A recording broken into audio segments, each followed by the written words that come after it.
नमस्कार। समय संवाद में आपका स्वागत है। मैं हूं सर्वेश कुमार सिंह। पूरे देश की राजनीति इस समय योगी आदित्यनाथ के एक नारे के इर्द गिर्द घूम रही है। या कहा जाए तो ये उचित होगा कि इस समय की जो राजनीति है उसके केंद्र में योगी आदित्यनाथ है। यानी कि राजनीति का जो नया ध्रुवीकरण शुरू हुआ है उसका केंद्र बिंदु बन गए हैं योगी आदित्यनाथ, उत्तर प्रदेश के मुख्यमंत्री। ये हुआ है पिछले विधानसभा चुनाव जो अभी हुए जम्मू कश्मीर में और हरियाणा में, उसके बाद से योगी आदित्यनाथ ने एक नारा दिया। ये चुनाव से पहले एक नारा दिया था उन्होंने कि बटोगे तो कटोगे। ये उन्होंने उत्तर प्रदेश की कई जनसभाओं में भी ये बात कही और उसके बाद फिर हरियाणा के उपचुनाव में वो स्टार कैंपेनर के तौर पर वहां गए और जम्मू कश्मीर में भी गए। उन्होंने इस बात को बार बार दोहराया और बलपूर्वक कहा कि अगर बटोगे तो कटोगे, यानी कि एकजुट रहो। ये समाज के साथ, समाज को एक रखने के लिए उनका नारा है, उनका एक मूल मंत्र बन गया है राजनीति के लिए। इसकी व्यापक प्रतिक्रिया भी हुई। भारतीय जनता पार्टी के नेताओं ने तो इसका पुरजोर समर्थन किया ही है और सबने इसकी व्याख्या भी की है। टीवी के डिबेट में हो, चाहे वो लेखों में हो, चाहे वो सोशल मीडिया पर हो, भारतीय जनता पार्टी के नेता प्रवक्ता इसका पुरजोर समर्थन कर रहे हैं और इसकी व्याख्या भी कर रहे हैं। लेकिन जो विपक्ष है, खासतौर से कांग्रेस और समाजवादी पार्टी, इस पर मुखर है। उन्होंने इस बयान को, योगी जी के बयान को बंटवारे वाला या विभाजनकारी करार दिया है। उनका कहना है कि ये समाज को बांटने वाला बयान है, ये देश की एकता के लिए उचित नहीं है। लेकिन उनके पास कोई ऐसा तर्क नहीं है कि जो इस बात को वो साबित कर सके कि ये देश की एकता के लिए किस तरह खराब है। दूसरी तरफ भारतीय जनता पार्टी के जो प्रवक्ता हैं, नेता हैं, वो स्पष्ट कह रहे हैं कि बंटने का मतलब यह है कि जब जब कोई विचारधारा में बटा या देश का के अंदर विभाजन हुआ, जातीय विभाजन हुआ, चाहे धार्मिक विभाजन हुआ, तो वो हिस्सा देश से ही कट गया। उदाहरण देते हैं पाकिस्तान का, बांग्लादेश का, कि जहां जहां हम बटे, जहां जहां हिंदू अल्पसंख्यक हुए, वो हिस्सा भारत से कट गया। हालांकि ये बयान जो योगी जी ने दिया है वो देश के आंतरिक मामलों के संदर्भ में ही दिया है और योगी जी की बात बिल्कुल सही है कि अगर आपस में मिलजुल कर नहीं रहे तो आने वाले समय में बड़ा संकट खड़ा हो सकता है। जो घटनाएं देश में और दुनिया में घटित हो रही है, बांग्लादेश में जिस तरह की घटना हुई है, उसके बाद से योगी जी के बयान को बल मिल रहा है। यानी कि अगर एकजुट नहीं रहे तो एक बड़ा संकट समाज पर आ सकता है। योगी जी का बहुत साफ मत है कि हिंदू एकता बनी रहे, इसमें कोई लाग लपेट की जरूरत नहीं है। योगी जी का बयान बिल्कुल साफ है और वो हिंदुओं के लिए है। इसे इधर उधर की बात करने से कोई फायदा नहीं है। योगी जी का कहना है कि हिंदू समाज एकजुट रहे, एकजुट रहेगा तो सशक्त रहेगा, एकजुट रहेगा तो सुरक्षित रहेगा, देश का भविष्य बनेगा, समाज का भविष्य बनेगा और हम सुरक्षित रहेंगे। अब ये बात आई क्यों, बंटने की बात कहां से आ गई, ये भी एक, इसका भी एक संदर्भ है। पिछले लोकसभा चुनाव में 2024 में, चुनाव से पहले ही, बल्कि जब विधानसभाओं के चुनाव हुए थे, लोकसभा चुनाव से पहले मध्य प्रदेश का, छत्तीसगढ़ का चुनाव हुआ था, ये सब जब चुनाव हुए थे, राजस्थान का हुआ था, तो कांग्रेस ने यानी इंडिया गठबंधन ने जातीय जनगणना का मुद्दा उठाया और हिंदू समाज को जातियों में विभाजित करके देखना शुरू किया था। उन्होंने जाति जनगणना की जिस तरह से बात कही, जातीय गणना कराने की, और जाति अगड़े पिछड़े और जातीय समूहों में समाज को बांटकर राजनीति शुरू की, उसके बाद से ये खतरा बढ़ता चला गया और भारतीय जनता पार्टी ने इसको महसूस किया कि ये हिंदू समाज को यानी समाज को बांटने वाली बात है।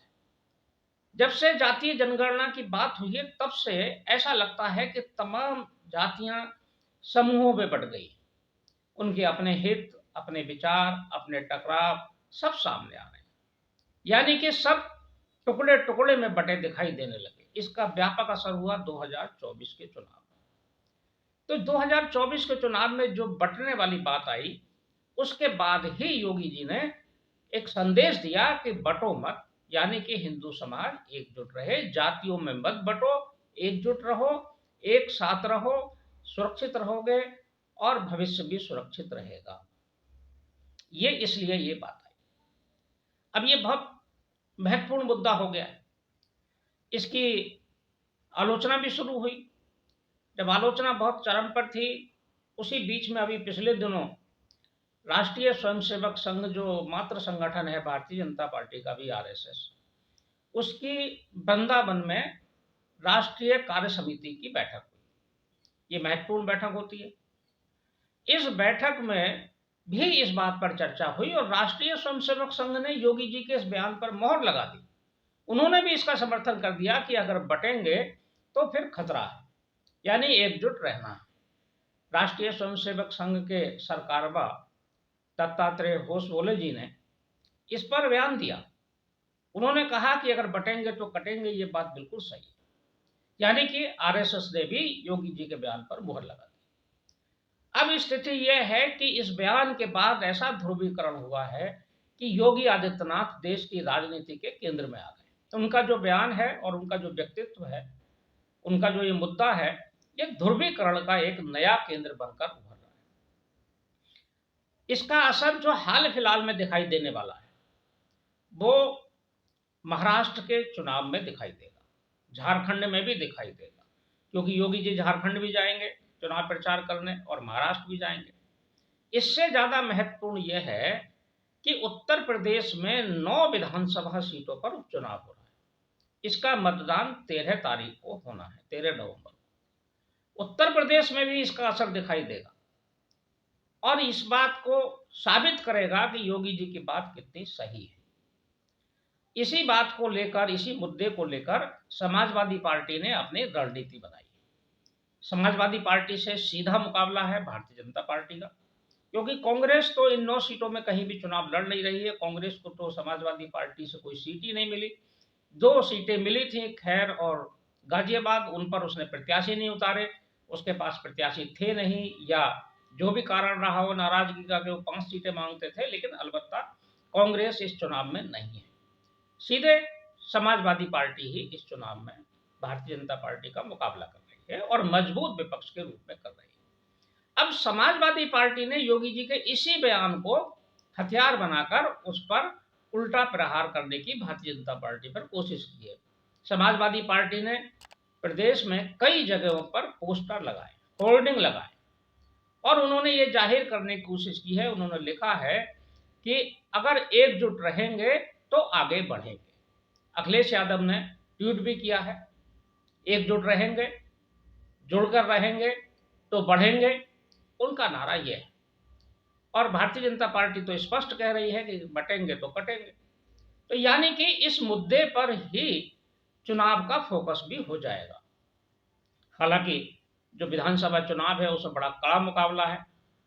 मीरापुर से लेकर मुजफ्फरनगर की मीरापुर सीट, गाजियाबाद, खैर और कुनर की, इधर फूलपुर, मझवा और कटहरी और कानपुर की सीसामऊ, ये सभी सीटें बहुत ही संघर्ष वाली हैं। और मैनपुरी की ये सीट जहां से अखिलेश यादव विधानसभा सदस्य थे, उन्होंने इस्तीफा दिया और वो लोकसभा चले गए, उसके बाद वो सीट भी खाली हुई। तो अब देखना है कि योगी आदित्यनाथ के इस बयान का ध्रुवीकरण होने के बाद इसका राजनीतिक परिणाम क्या होता है। अगर विधानसभा चुनावों में अगर सकारात्मक परिणाम आया भारतीय जनता पार्टी के पक्ष में और महाराष्ट्र और झारखंड में भी अच्छा परिणाम आया, तो माना जाएगा कि योगी आदित्यनाथ की राजनीति सफल है। और योगी आदित्यनाथ ने जो दिशा तय की है देश की राजनीति की, उसी पर आगे राजनीति बढ़ेगी और योगी आदित्यनाथ ने अपना एक राष्ट्रीय स्तर का कद भी इसके साथ ही स्थापित कर दिया है, ये मान लिया जाएगा। देखते हैं आने वाले समय में, बटेंगे तो कटेंगे, एकजुट रहेंगे तो आगे बढ़ेंगे। इन दोनों मुद्दों में से कौन प्रभावी रहता है और समाज में इसका क्या संदेश जाता है, जनता और मतदाता इसे किस रूप में ग्रहण करते हैं, ये बहुत जल्दी आने वाले समय में ही, नवंबर के चुनाव में ही, जो यहाँ चुनाव हो रहे हैं इसमें स्पष्ट हो जाएगा। और उसके बाद ये भी तय हो जाएगा कि आगे के जो चुनाव होंगे, विशेष रूप से उत्तर प्रदेश में जब 2027 का चुनाव होगा, तब क्या ये नारा उस समय भी प्रभावी रहेगा, ये आने वाले समय में पता चलेगा। समय संवाद में आज बस इतना ही, कल फिर मिलेंगे किसी एक खास मुद्दे के साथ। तब तक के लिए मैं सर्वेश कुमार सिंह आपसे विदा लेता हूँ। नमस्कार।